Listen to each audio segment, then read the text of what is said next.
জন্মদিনের বাড়িতে উৎসবের রং ছড়িয়ে পড়তেই শুভ এসে তাড়াহুড়ো করে সাজকে বলে দ্রুত প্রস্তুত হতে, কারণ অতিথিরা সবাই এসে গেছে।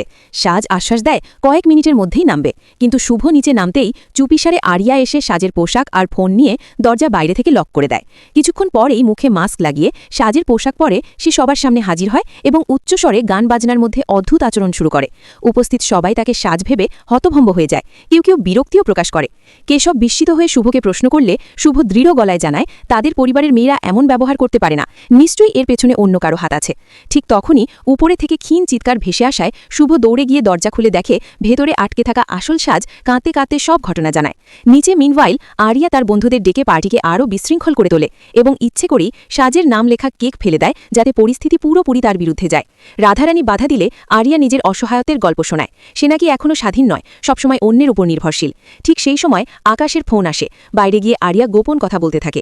আকাশ তাকে সাবধান করে জানায় সে এই পরিকল্পনার খবর আগেই পেয়েছে এবং ভুল পদক্ষেপের ফল ভয়াবহ হতে পারে। এদিকে সাজ ভেঙে পড়ে শুভকে বলে সবাই ভুল বুঝছে, এ অবস্থায় কিভাবে সে হাসি মুখে জন্মদিন পালন করবে। শুভ তখন প্রতিজ্ঞা করে সত্য প্রকাশ না হওয়া পর্যন্ত সে কাউকে ছাড় দেবে না। উত্তেজনার মধ্যেই একটি অচেনা নম্বর থেকে ফোন আসে। ওপাশ থেকে কেউ জানায় শুভর মেয়ে কোথায় আছে সে জানে। মুহূর্তেই আনন্দের অনুষ্ঠান রূপ নেয় রহস্য আর সাসপেন্সে ভরা এক অজানা সংকটে।